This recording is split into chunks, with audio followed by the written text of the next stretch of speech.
តាមពិតទៅជីវិតដែលរីករាយពិតប្រាកដហើយទទួលបានភាពស្ងប់ក្នុងចិត្តពិតប្រាកដគឺការចេះសម្លឹងមើលមកជីវិតខ្លួនឯងហើយមើលមកអ្វីដែលខ្លួនឯងកំពុងតែមាននិងរៀនចេះស្រឡាញ់ពេញចិត្តជាមួយនឹងវា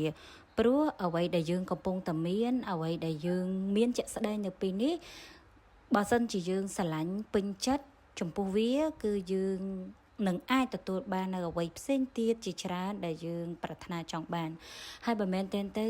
យើងមិនចាំបាច់ត្រូវប្រាថ្នាឲ្យមានជីវិតដូចទៅនឹងនរណាម្នាក់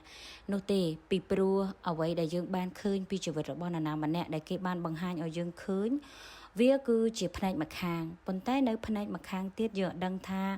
តើជីវិតគេជួបរឿងអីខ្លះជួបបញ្ហាអីខ្លះមានឧបសគ្គធំតូចយ៉ាងម៉េចខ្លះព្រោះមនុស្សភាគច្រើនបង្ហាញឲ្យយើងឃើញនៅសមិទ្ធផល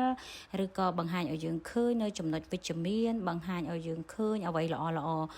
ក៏ប៉ុន្តែមានអ្វីជាច្រើនដែលគេអាចបានបង្ហាញឲ្យយើងឃើញដែលវានៅខាងក្រោយហ្នឹងណាគឺវាពោពេញទៅដោយការឈឺចាប់ពោពេញទៅដោយការឆ្លងកាត់ពោពេញទៅដោយឧបសគ្គជាច្រើនហើយបើសិនជាយើងបានដឹងថាតើអ្នកនឹងឆ្លងកាត់រឿងអីខ្លះវាលំបាកយ៉ាងម៉េចខ្លះយើងប្រហែលជាលែងចង់បានជីវិតដូចអ្នកនឹងក្នុងពេលបច្ចុប្បន្ននឹងហើយព្រោះជួនណាអាបញ្ហាដែលគេបានឆ្លងកាត់នឹងយើងប្រហែលជាមិនអាចឆ្លងកាត់បានទេមិនអាចប្រើជីវិតទៅឆ្លងកាត់អញ្ចឹងបានទេអញ្ចឹងមែនតើទៅនៅពេលបច្ចុប្បន្ននេះបើសិនជាយើងមានអីយើងត្រូវសម្លឹងមើលវាដោយការពេញចិត្តហើយនឹងចេះស្រឡាញ់វាអញ្ចឹងទើបយើងអាចនឹងទទួលបាននៅអ្វីផ្សេងទៀតដែលយើងប្រាថ្នាចង់បាននិយាយជារួមដោយខ្លីគឺត្រូវស្រឡាញ់អ្វីពេញចិត្តអ្វីដែលខ្លួនកំពុងតែមាននេះជាមុនសិនទើបយើងនឹងទទួលបានអ្វីដែលយើងប្រាថ្នាចង់បាននៅពេលក្រោយ